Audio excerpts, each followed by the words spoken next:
আজ শনিবার, তাই শনিবার দিনকে ভেবেছিলাম বেশি কিছু রান্না করব না, কিন্তু এমন একটা অর্ডার চলে এলো যার জন্য অনেক কিছুই রান্না করতে হলো। মানে অল্প অল্প করে অনেক কিছুই রান্না করে ফেললাম। আচ্ছা, আগে কিন্তু আজকে বেশি কথা বলবো না, আজকে মেনু দেখাবো। কিন্তু তার আগে তো এই কথাটা না বললেই নয় যে যারা ফেসবুক থেকে আমার এই ভিডিও দেখো তারা কিন্তু অবশ্যই ফলো করতে ভুলো না, সাথে একটা লাইকও দিয়ে দিও। আর আপনাদের কাছে আমার রিকোয়েস্ট থাকবে, যারা ফেসবুক থেকে দেখছেন তারা প্লিজ আমার এই ভিডিওটা একটু শেয়ার করে দিন। আপনাদের কাছে আমি অনেক উপকৃত হব যদি আপনারা আমার এই ভিডিওটা শেয়ার করে দেন আপনাদের নিজস্ব পেজে। আচ্ছা, আর যারা ইউটিউব থেকে আমার এই ভিডিওটা দেখছেন তারা কিন্তু অবশ্যই সাবস্ক্রাইব করে দেবেন, আর লাইক তো অবশ্যই দেবেন। যদি ভিডিওটা ভালো লেগে থাকে তাহলে শেয়ারও করে দিতে পারেন। তাহলে অনেকক্ষণ তো গল্প করে নিলাম, এবার কিন্তু দেখাবো কি কি রান্না করেছি আজকে।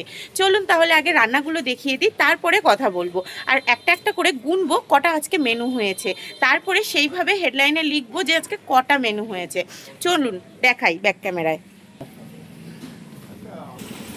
সবার প্রথমেই কিন্তু দেখিয়ে দেব ভাতের কোয়ান্টিটিটা। ভাতটা এই যে আপনারা দেখতে পাচ্ছেন, একদম ঝুরঝুরে মিনিকেট চালের ভাত কিন্তু আমি করেছি এখানে। ভাতটা কিন্তু একদমই ঝুরঝুরে করার চেষ্টা করি। তো যাই হোক, ভাতটা আর কিছু রিভিউ সেরকম দেখালাম না। তারপরে আজকে দেখিয়ে দিই কী কী করেছি।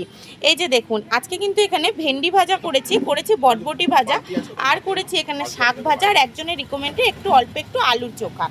তো যাই হোক, এই যে এখানে এত কিছু ভাজা হয়েছে, যে যেটা খাবে অল্প অল্প করে সেটাই দেব এখানে। আর শাকটা কিন্তু আজকে রসুন ফোড়ন দিয়ে করেছি। যারা যারা আপাতত এখনো পর্যন্ত খেলো তারা বললো শাক ভাজাটা নাকি দারুণ হয়েছে। তো যাই হোক, এখানে কিন্তু এক হচ্ছে ভাত দেখিয়ে দিলাম, 2 3 4 5 পাঁচটা কিন্তু এখানে জিনিস হয়ে গেল। তারপরে কি আছে এখানে, আলু পোস্ত।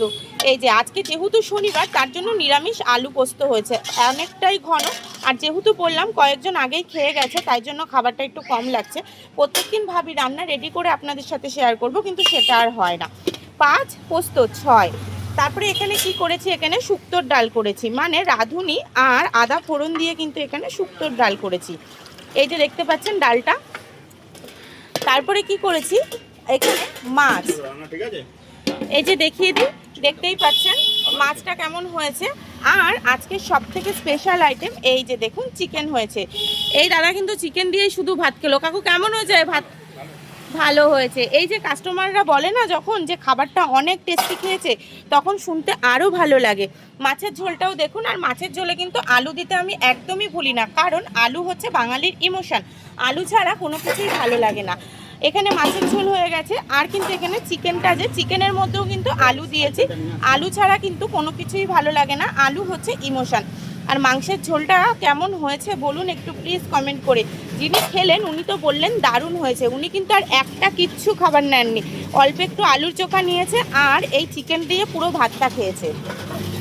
আর সব থেকে স্পেশাল আইটেম হচ্ছে এইখানে রয়েছে, সেটা হচ্ছে মুগের ডাল, একদম থকা ঘন মুগের ডাল। যারা নিরামিষ খাবে তার জন্য কিন্তু এই মুগের ডালটা তৈরি করা হয়েছে। তাহলে চলুন আরেকবার গুনে নিই কী কী রান্না করেছি। ভাত 1 2 3 4 5, পোস্ত 6, ডাল 7, মুগের ডাল 8, মাছ 9, চিকেন 10। আজকে কিন্তু তাহলে 10 রকমের রান্না করেছি দোকানের মধ্যে। এই অল্প সময়ে আমি 10:30 থেকে 11টার মধ্যে রান্না বসাই, 11টা থেকে 1:30টার মধ্যে 1টার মধ্যে আমি এই সমস্ত রান্না কিন্তু কমপ্লিট করি একার হাতেই।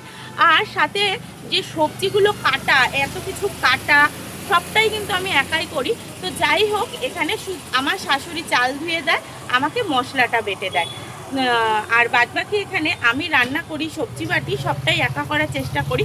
তো যাই হোক, আজকে কিন্তু 10 রকমের রান্না করলাম দোকানে। আজকের মেনুটা কীরকম হলো প্লিজ একটু কমেন্ট করে বলবে। আর আগেই বলেছি প্লিজ একটু শেয়ার করে দেবেন ভিডিওটা, আপনাদের কাছে আমি অনেকটাই উপকৃত হব। এখন নমস্কার, ধন্যবাদ আমার এই ভিডিওটা পুরোটা দেখার জন্য। চলুন এখন টাটা, কালকে আবার কিন্তু আসবো অন্য একটা ভিডিও নিয়ে, অন্য একটা ভিডিও মানে দোকানের মেনুর ভিডিও নিয়ে। আগে নানান ধরনের ভিডিও করতাম, কিন্তু এখন আর সময় হয়ে ওঠে না, যার কারণে করতে পারি না। তো চলুন টাটা।